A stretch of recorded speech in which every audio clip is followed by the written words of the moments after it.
আসসালামু আলাইকুম। দেখেন, আমরা বাংলাদেশের এভাবে যদি রাতকে রাত আমরা ড্রাইভাররা যদি দাঁড়ায় থাকি রাস্তায়, তাহলে আমাদের কি সংসার চলবে?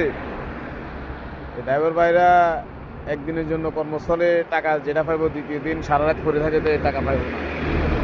আপনারা দেখেন, 2 ঘন্টার উপরে আমি যাত্রাবাড়ি থেকে সোনারগাঁও পর্যন্ত আসতে পারিনি। পুরা রাস্তা বলো, পুরা রাস্তায় বলো, কখন রাত্রির বাজতেছে প্রায় 4টা। উল্টা পাশে আপনার অ্যাম্বুলেন্সগুলো এসেছে, দেখেন আপনারা, এই যে অ্যাম্বুলেন্সগুলো যাইতেছে। কি করবে? রুগীর যান তো বাঁচাতে হবে। আমরা না হয় দাঁড়ায় থাকতে পারি, উল্টা অনেক গাড়ি চলতেছে, দেখেন আপনারা। তো আসলে আমাদের বাংলাদেশের যে কোনো সড়ক বিভাগ গাড়ি অ্যাক্সিডেন্ট হলে সহজে আমরা গাড়িগুলা উদ্ধার করে না। এই মর্মতে আমাদের দীর্ঘ সময় আমরা রাস্তায় দাঁড়িয়ে থাকা লাগে। এটা সড়ক বিভাগে যারা কর্মকর্তা আছেন, উদ্ধারকর্মী, তাদের ভিতরে গাফেলাতি আছে। না হলে এভাবে কেন আমরা ভোগান্তি সবসময় পড়ি?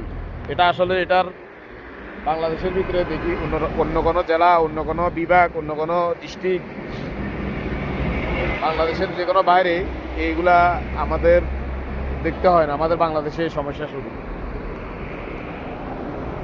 আর এই জ্যাম আপনার যাত্রাবাড়ি থেকে মেঘনা পর্যন্ত জ্যাম।